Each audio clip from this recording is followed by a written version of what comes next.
The crawlers. I've never told this to anyone out of respect for my friend Mike. It happened 20 years ago, but I think about it often. When I'm up late at night, my thoughts will drift away, and for a moment I'm a carefree kid with no worries and a wild imagination.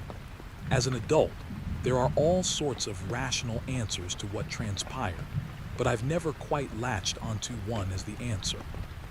But even though there are a dozen possible answers to what happened to us as kids, it all started with a single question. Have you seen the crawlers? I was 10 years old at the time, and no, I hadn't seen the crawlers. I didn't know what my friend Mike was talking about. He shoved his hands in his pockets and shifted his weight from foot to foot. He was talking faster than usual. Mike was certainly excited to tell me and our friend Tommy about the crawlers, whatever they were. They are creatures that only come out at night, Mike insisted. And they don't come out all the time. If you see one, it will be slowly crawling through your yard, but only when it's really dark out. They don't want to be seen. It was a lazy summer afternoon, and we were just three kids wasting time on our bikes in a safe and relatively boring subdivision. Nothing should have creeped me out at that moment. But the term crawlers immediately gave me a case of the willies, the good kind of willies. The crawlers sounded creepy, and I loved anything creepy. There's only 3 rules if you see a crawler, Mike said. Number 1, don't shine a light on a crawler. If you do, it will sneak into your house and kill you. I nodded and smiled. Tommy just rolled his eyes and shook his head. I looked down on Mike as he told his story, but not in the lack of respect sort of way. It was the literal sort of way. I was 8 inches taller than Mike. The doctors said that Mike was in the first percentile for height or something like that, and he might only ever grow a few more inches in his entire life. Tommy's parents once told us that Mike liked to make up stories to compensate for the fact that he was done growing and was such a weakling. I found that kind of mean. Number 2, Mike continued, if you go out to meet a crawler, you have to keep your eyes shut. Don't look at it. If you do, it will kill you and take over your life. It will mimic you. He paused and thought about it for a second. But I'm not sure about that one, Mike said. I think that's what I heard, but it might be different. I can't remember the rule completely. I smiled wider. This was really great. Tommy looked increasingly irritated. But the best rule of all is number 3, Mike said. If you go out in the middle of the night to meet a crawler and you keep your eyes shut, the crawler will reward you for being so brave. Say a wish out loud and it will come true. That's the power of the crawler. My mind immediately raced with the possibilities. I had never seen a crawler in my backyard, but I'd never looked that closely in the middle of the night before. Maybe there was something crawling through my yard when the moon was high and the world was asleep. My house did back up to a forest, and there were a bunch of trees and bushes in my yard. A crawler would probably be easy to miss. It could squirm across the property line from the forest and then disappear without me even realizing it. I gotta go, Mike said, hopping on his bike. Don't tell anyone else about the crawlers. They do like it if too many people know about them. I could get in trouble for telling you.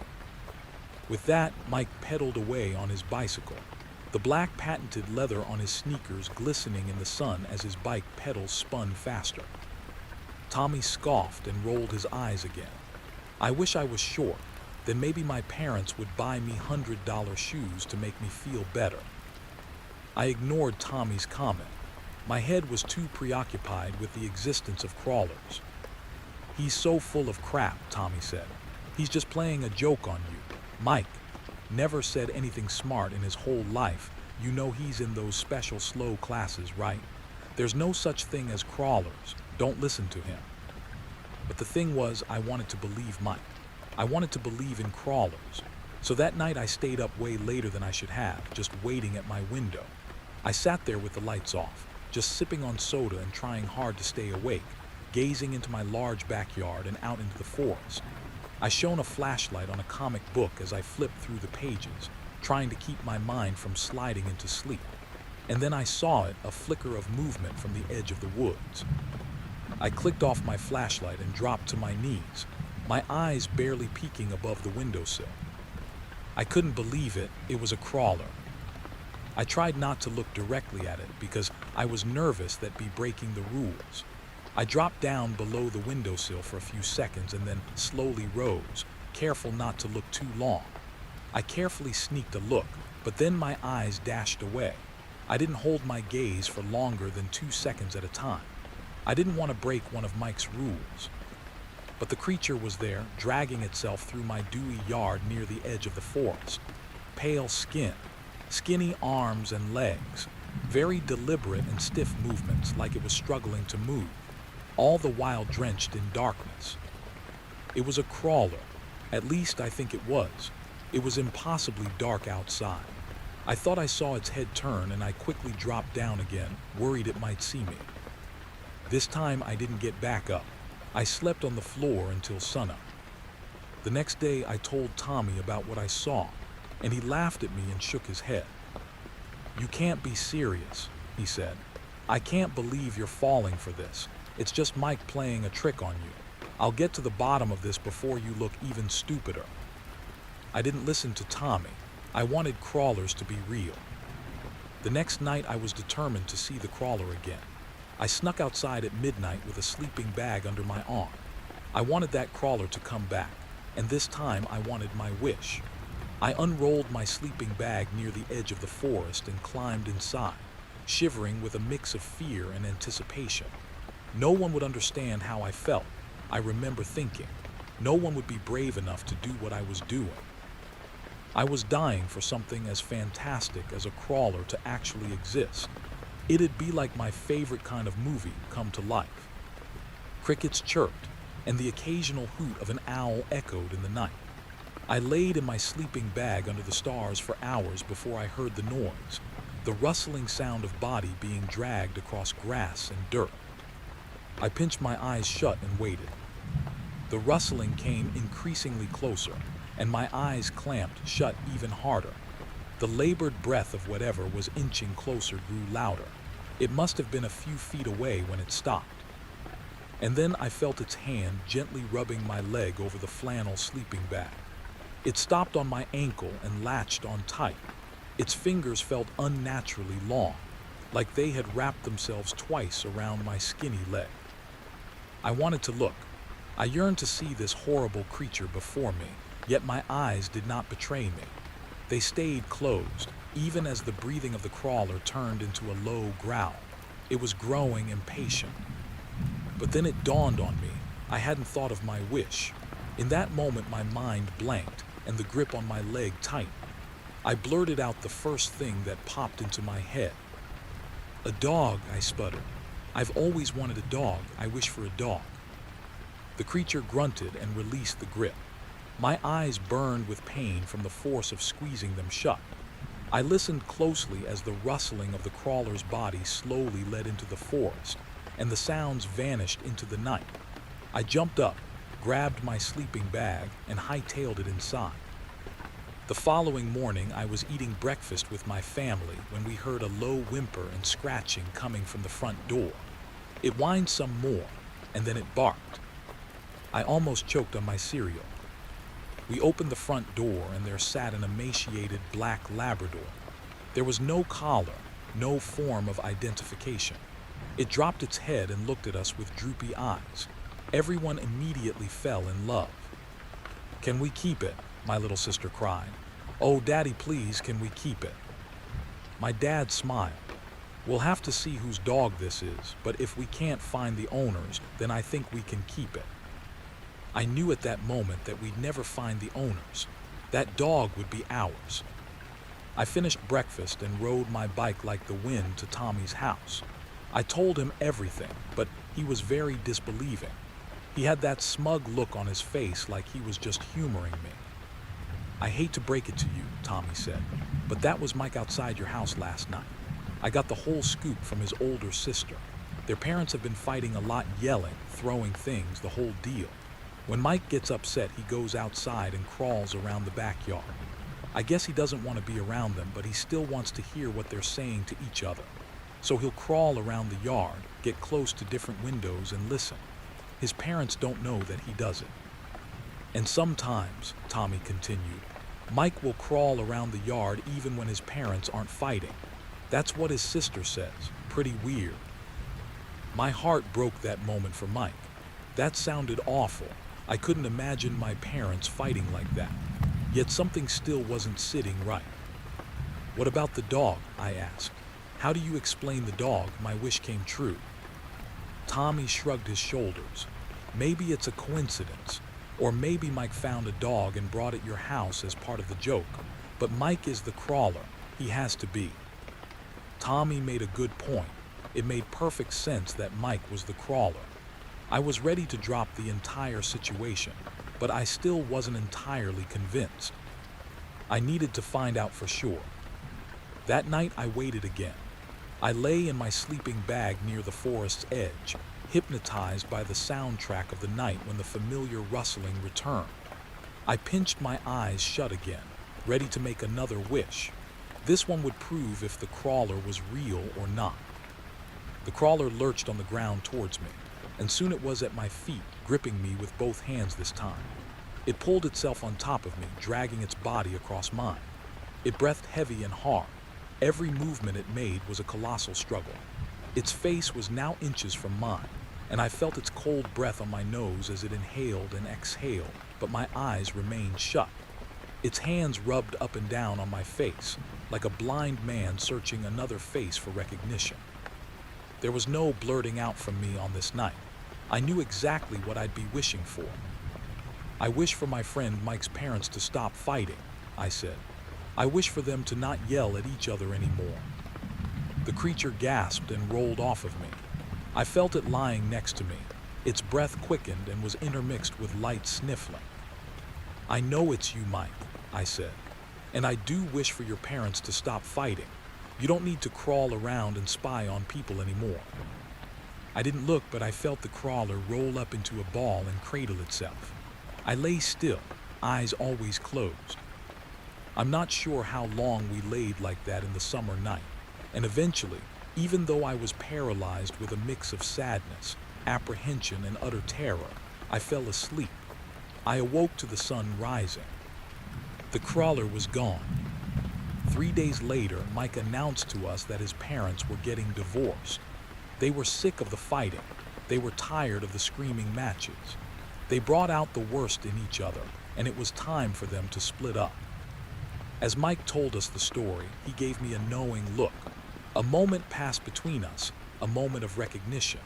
Mike knew that I was aware of his parents' problems, and I gave him a reassuring glance and a tiny smile. Mike wouldn't be crawling around his yard anymore. His parents' fighting would finally be over. My wish had come true. None of us talked about the crawlers again. We were kids, and we moved on to other things. And talking about the crawlers just felt wrong. I didn't want to dredge up Mike's unhappy memories about his parents fighting and divorce. That would be cruel. So I just let it go. But 3 years later, the crawler came back into my life one last time, if only for an evening. I was 13, and I was up late watching a movie at my house with Mike. He was asleep on the couch, and I went to the kitchen for a glass of water. I mindlessly gazed out the window and spotted something plodding on the ground near the edge of the forest. It couldn't be. I quickly turned away, hesitant to look directly at it. I thought hard about the rules of the crawler, but my mind was blank. What were they again? One popped into my head. Don't shine a light on a crawler. I switched off the kitchen light and I made sure the backyard light was off. Our black lab sidled up to me, nosing at my leg. I reached down and scratched its head, and my dog moaned in appreciation. What was another rule? It had been so long. My head strained and Mike's words came back to me. If you go out in the middle of the night to meet a crawler, keep your eyes shut. The crawler will reward you for being so brave. Say a wish out loud and it will come true. I wasn't going out there this time. I didn't have any more wishes at the moment. My main wish had come true, and Mike was much happier once the shouting in his house had stopped. He had even shot up 7 inches in the past few years. He was no longer the shortest kid in our class. I glanced down at my dog, then back outside. I squinted hard, and I tried to make out the creature in the distance. I looked over at the couch, and Mike was still sleeping peacefully. But what was the third rule? I just couldn't recall. The crawler dragged itself methodically around the back of my yard. If the rules were true, I knew I shouldn't look closely at it, but I couldn't help myself. The crawler was as I remembered it, skinny and disjointed. A shimmer from the moon caught my reflection. It was the shoes. Those expensive shoes with the patented shiny leather. They gleamed and glistened. I squinted harder, and the creature crawled directly into the moonlight. We made eye contact, and we held it for several seconds. The creature that stared back at me was Mike. I dropped down to the kitchen floor, and I breathed in and out slowly. That crawler in my yard, it looked familiar, but it wasn't the Mike sleeping on my couch. It reminded me of 10-year-old Mike, skinny, short and weak Mike. He was even wearing Mike's special and expensive shoes. He was the only kid in school that ever had them. But Mike outgrew them 2 years ago when he defied the doctor's predictions and started growing like crazy. Mike tossed that pair of shoes in the garbage. They didn't fit, he'd said. They made his feet hurt. Something wasn't right. My head was spinning. What was the third rule? What did Mike say to me 3 years ago when we were only 10? I scanned my brain and fumbled through memories, and then it bubbled to the surface. If you go out to meet a crawler, you have to keep your eyes shut. Don't look at it. If you do, it will kill you and take over your life. It will mimic you. I rose and peeked out the window. The patented leather flickered once more at the edge of my lawn, and little Mike carefully slithered along the forest's edge. And at that moment, I was convinced that crawlers were real, and maybe Mike had just screwed up the rules.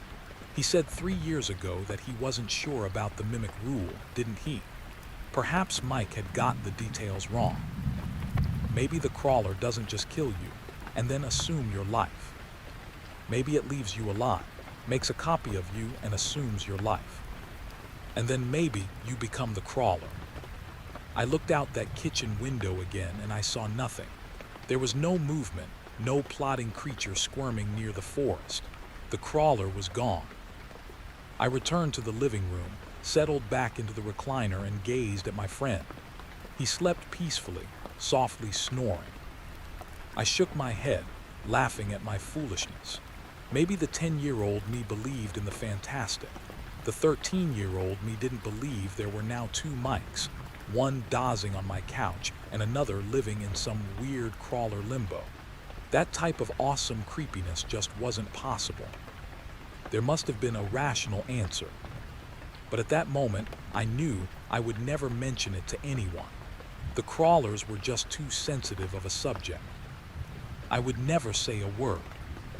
I would never ask Mike to wade into his pool of hurtful memories, because the Mike I remain friends with to this very day has too much going for him. By his senior year of high school, my friend Mike was the tallest kid in the class and the best athlete in the school. That Mike graduated college with a physics degree, high honors, and a perfect girlfriend who later became his wife. The Mike I know has a mother that got remarried to a great guy, and I couldn't be happier for that Mike and his family. But my mind always returns to the crawlers, and that's why I still gaze out my window in the middle of the night, looking for the glimmer of those old shoes from 20 years ago, looking for a 10-year-old lost in time. I sometimes wonder if my old friend Mike became a crawler. Poor, weak, 10-year-old Mike with the arguing parents, expensive shoes, and fantastic tailies. I know it's stupid, but I do it anyway. And when I do, I feel like an awful person. I feel like I'm admitting that the real Mike would have never amounted to anything. That the real Mike would have remained short and weak for the rest of his life. That the real Mike is now just a lost, helpless creature. I don't want to think these things. But I can't stop myself. And every time I do it, I think about Mike's rules for the crawlers. I remember clearly those 3 rules he told me and Tommy on that lazy summer afternoon all those years ago. Maybe Mike did get them wrong. Story 2. When I was 10, My granddad tossed me a shovel and took me to dig up my grandmother's corpse. Some of my earliest memories are of sitting on my granddad's knee and sifting through faded, black and white photographs. I still recall the musty aroma as my granddad flipped through the ancient photos, walking me through the stories of generations past. Sometimes at night I can still hear his gravelly voice. Pictures allow us to live on, to be immortal, you see. You and your ideas will live on in the memories of others, and nothing reactivates thoughts and feelings quite like a photograph. Nothing is more powerful, and someone had to be there for that picture to have been taken. It proves we are not alone. It was those sentiments that eventually led to me and my granddad in a cemetery with 2 shovels in the middle of the night, hunched over my grandmother's grave. But I'm getting ahead of myself. My grandfather always said that he and my grandmother were soulmates. There were mystical forces at play that allowed them to find each other, according to my granddad, and my grandfather could not imagine living without her. He always feared losing her. This is probably why, in the last few years of my grandmother's life, my granddad was haunted by a recurring nightmare. My grandmother buried alive, scratching and clawing and pounding at her wooden coffin, left to suffocate and then rot for all eternity. He knew that someday she would be gone, and in his mind, she would always be taken from him too soon. The dream was troubling in itself, but what happened when he woke up from the nightmare was even more troubling. He'd have this dream or vision, as he called it, of my grandmother buried alive, fingernails digging into the thick oak of her coffin. Then there be a blinding light and he'd wake up. Alone. When the nightmares occurred, my granddad was alone in bed. The woman he shared a bed with for 60 years was always mysteriously absent when he needed her the most. He refused to pull my grandmother into his pathos. It wrecked him, destroyed him, and he only ever confided in his young and only grandson. It was our little secret, and I felt special for knowing it. It was something between me and him that no one else knew, and I imagined myself with my own grandson on my knee one day, flipping through pictures and stopping on photos of my grandfather. And our secret, that memory we'd shared together, it would be reactivated. It would live on. It would be immortal. When my grandmother passed on during the summer of my 10th birthday, my grandfather fell into sadness. I was worried that I'd only remember his anguish, that the memories and ideas that lived on would be despair and longing. But during a visit to his small and quiet home 2 months after my grandmother passed, I felt a different type of emotion. I heard it in his voice. My grandfather was hopeful. He took me into his bedroom and slipped out a book from under the sofa. I didn't know it was here, you see. I found it when I reached to find a coin that had rolled underneath. Let me show you. I was 10, and I was far too old to do it, but I sat on my grandfather's knee anyway. There was a comfort in the familiarity. The book was a large photo album. It was filled with dozens of photographs of my grandfather in bed, his face contorted into fear. In some, he was clutching the covers and pulling them off the mattress. In others, his left leg was blurred from violently kicking something unseen. But every picture was some variation of a similar event. He was having a nightmare. That was the blinding light, he whispered to me. The flash of the camera, she was there, I wasn't alone. He paused to collect himself, and he stared off into a space unseen. I wasn't alone. His voice was dripping with hope. Weeks went by. My mind was never far from the photos. I wondered why someone would photograph another's nightmares. Why would you want to capture someone's ultimate fear? Why would anyone want those memories and feelings to live on? I thought about it a lot. In my school journal, I remember writing words in a blindingly red crayon. Isn't a nightmare best burned and buried forever? I'm not sure why I wrote those words or where they came from. They seemed beyond me in some way, like they came from someplace else.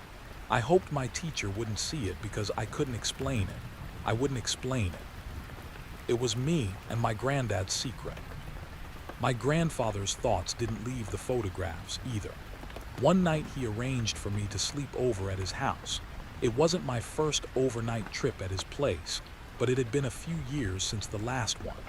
I had a feeling something important was going to happen, and I was right.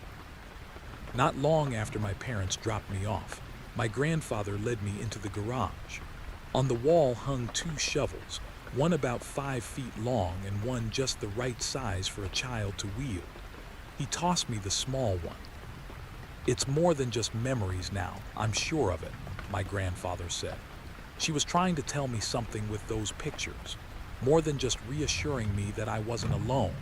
She wanted me to find them because she knew what I was dreaming about. He tousled my hair. "Remember when I said that an idea is immortal? What if it's more than that? What if immortality can actually exist?" I knew exactly what he meant. My grandmother had been buried alive. As an adult, it's far easier to chalk this up to irrational behavior, the raving words of a confused and sad old man.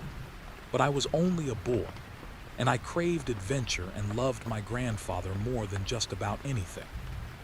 Me finding that album was a message, and I'm supposed to see her and get that message. He sighed.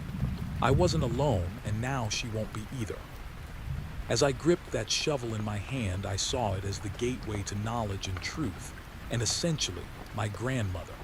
In that moment, I felt powerful, more powerful than memories that are awoken by looking at a photograph. What was happening just seemed so real. My granddad's old Buick rumbled the 15 minutes to the edge of town. We parked our car on the side of the road near a tree line, and using the cover of darkness, slipped through a hole in the fence of the cemetery. My grandfather was old, pushing 80, but I'd never seen him move so nimbly and with such determination. His steps were swift, and his eyes were laser-focused. I remember thinking, he really believes he will see his wife again. He really thinks she is trying to claw out of her coffin, and that he was meant to help her. And because I loved my grandfather, I wanted it to be true. We arrived at her headstone, and my grandfather dropped to his knees. He wiped some fallen leaves off the grass and gently caressed the gravestone. And then, I will never forget this image for as long as I live, he put his ear to the ground. The night was silent, and my grandfather closed his eyes. His lips quivered and he whispered something to himself. I couldn't make it out. The moon was bright, and I pushed the shovel into the earth, gently digging the metal tip into the ground. I badly wanted to hear the scratching and clawing from underneath us. I envisioned my grandmother's hand breaking through her coffin and inching through the dirt, her wrinkled hand clasping my ankle, using my leg to pull herself out. I wouldn't be afraid. We'd drag her out of the ground like a child pulling his friend out of a pile of sand at the beach. My grandmother would shake off the dirt and worms and slugs, and whatever other gross and hideous creatures feasted on the dead, but she would be alive and safe. And my grandfather would be right. There is more to immortality than just ideas. People can be immortal too. Why else would my grandmother have taken such awful pictures of my granddad's nightmares? She was trying to tell us something. Immortality is real. But nothing happened. I watched my granddad kneel on that grave for 20 minutes in the silence of the night with his ear to the ground, twice bringing down the shovel to the earth as if to start digging. But he couldn't do it. I thought he was about to give up, but then a startled look crossed his face. He moved his face closer to the ground, and his eyes pinched as he focused. A look of horror suddenly crossed his face. I knew it, because I'd seen that face before. It was agony and fear. I'd seen it in the photographs of his nightmares. "This isn't right," my granddad whispered. "This isn't right." As quickly as the fear came, it left him. I watched my granddad weep, and I broke for him. We returned home with nothing to show for our grave-digging expedition, but dirty kneecaps and tear-stained cheeks. I laid down in the guest room and listened to the tick-tock of the old clock on the dresser. My granddad entered. "Maybe another night," he said. He thought for a moment. Then he left me. I dozed and I awoke a few hours later. Something was happening outside my bedroom. I tiptoed out of bed, cracked open the door and peered out into the hallway. My granddad was on all fours. All of the baseboards had been torn off, and my grandfather was grimacing and reaching into the wall. I backed up a bit, feeling bad for snooping but unable to tear my eyes away. He reached in as far as he could, and his body stiffened in surprise. He paused for a moment, and then he slipped something out of the wall. It was another photo album. By the look on my granddad's face, I could tell it was his first time seeing it. I inched backwards again, hopping to find safety in the shadows, but still not looking away. He opened the album, took one glance at the first page, and dropped the book with a thud. His hand covered his mouth as he gasped. With his other hand, he reached towards the album, and I watched his weathered fingers shake. He flipped the page, and he looked as if he was about to throw up. He jumped up and braced himself against the wall, still trembling. "I wasn't alone," he whispered. "I wasn't alone." He backed away from the album like it was ridden with a contagious disease, and he eased his way into his bedroom, slamming the door shut behind him. Curiosity got the best of me. I slowly approached the album, my mind racing with possibilities of what would lead my granddad to such immediate fear and repulsion. I bent down, picked it up, and scanned the photographs behind the plastic film. I wished I hadn't. I stared at another page of pictures of my grandfather mid-nightmare, writhing in fear. But these were different than the others I'd seen. In the foreground of every photo on this page was my grandmother posing next to the bed, but it was not the kind and gentle grandmother I remembered. She was different. Her eyes were piercing and her false teeth were removed. She held them close to my fear-ridden granddad, mocking him, pretending to bite him. In each picture, my grandmother was smiling. I stared into her toothless black mouth, and it was like staring into a horrible and endless abyss.